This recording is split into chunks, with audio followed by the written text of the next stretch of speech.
Hi, this is my trusty old Korg M1. This one is an early unit from the late 1980s. I bought it second-hand in 1992, and it has been my main MIDI controller and gigging keyboard since then. More recently, the buttons have started to get a bit flaky and don't always react when they're pressed. The reason for this is the small tactile switches under the buttons are getting worn, dirty and old and need to be replaced. Since it's more than 30 years old by now, I decided to replace all the electrolytic capacitors. There are two main reasons for this. The first is that these capacitors dry out or leak when they get old. And it's not only that they don't work properly then, but they also cause other faults, some more serious than others. The other reason is that the M1 is complicated to take apart, with screws and wires everywhere. Since I had to tear it down completely anyway to change the tactile switches, I thought it was a good idea to swap the caps at the same time. Before I start, a quick overview. When you take the bottom plate off, you'll see a big green circuit board that is the main motherboard, KLM1266, which is the heart of the synth. There are only 3 polarized electrolytic capacitors here, and the memory backup battery is also placed on this board. Next to the motherboard is a smaller KLM1261 digital to analog converter board. Note the Korg uses 2 different types of electrolytic capacitors. First, the more common polarized caps that has a plus and minus side, and they do have to go in the right way on the circuit board. Then they use the more special bipolar or non-polarized cap. This capacitor does not have a positive or negative side, and it doesn't matter which way it goes in. On the end, there's a power supply board. This is a one board where you definitely don't want the capacitors to fail. Here is where the high AC voltage converts to low DC voltage that is safe for the synth. This is the easiest board to get access to, just 2 wires and a few screws. On this synth, I already changed these capacitors, so I'll leave it for now. The last board is the KLM1262 switchboard at the very bottom of the synth. Here there are 4 bipolar and 5 polarized capacitors. You also find 34 tactile switches on this board. It may seem like a lot to have to solder all the 136 legs, but it's not that difficult since they're all the same and there's no polarity to keep track of. Just do them all at once in one big batch.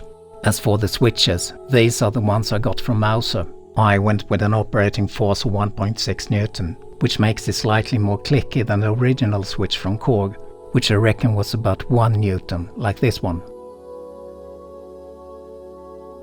To open up the synth, you have to flip it around. Take care not to damage the joystick. The joystick part needs to be lifted up from the table. I used the spray can cap to protect it. Before you do anything else, make sure the power cable is unplugged. Then, remove the 15 screws that holds the base plate.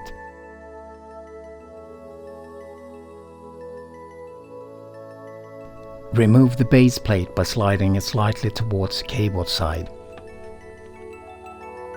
Here you can see the power board on the lower right. This is a high voltage area of the synth, and you should definitely not poke around here when the power cable is connected. And the capacitors here can zap you even when the power is off. The joystick assembly on the upper left is also easy to get to once the base plate is off. A couple of years ago I replaced a broken pitch bend pot here. First unscrew the main motherboard's 8 screws and then the 4 ones holding the DA board.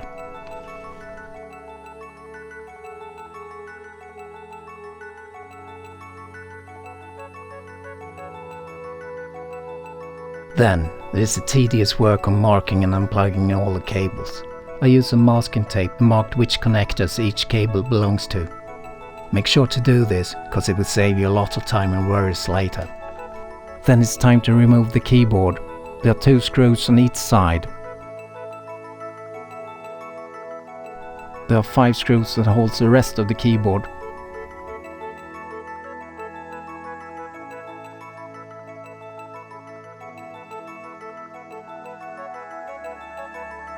The last one also holds the PCM cardboard. You can now remove the keyboard from the synth. To remove the red cable, you first have to unscrew the 2 screws that holds the bracket, then it's easy to unplug the cable. On the back there are the 2 remaining screws that holds the PCM cardboard, and 6 more that holds the jack board.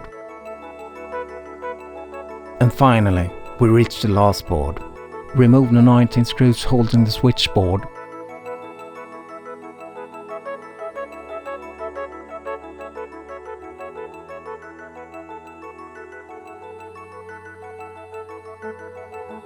With the board removed, unscrew the 2 remaining screws holding the display unit.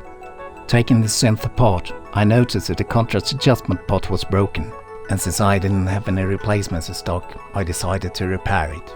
After desoldering it, I found that the bracket needs to be removed before I can take the pot out. Once out, I soaked it in isopropyl alcohol for a good while to clean it.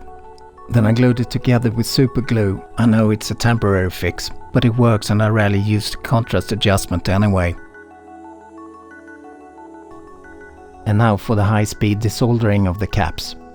Just one thing to note. I found that my usual method of desoldering with a solder socket and desoldering braid wasn't the best way to go here. The reason for this was the way the capacitor's legs were bent to stay in place even without solder. It was much easier and faster to hold the cap from underneath and then wiggle it whilst heating up the pads from above.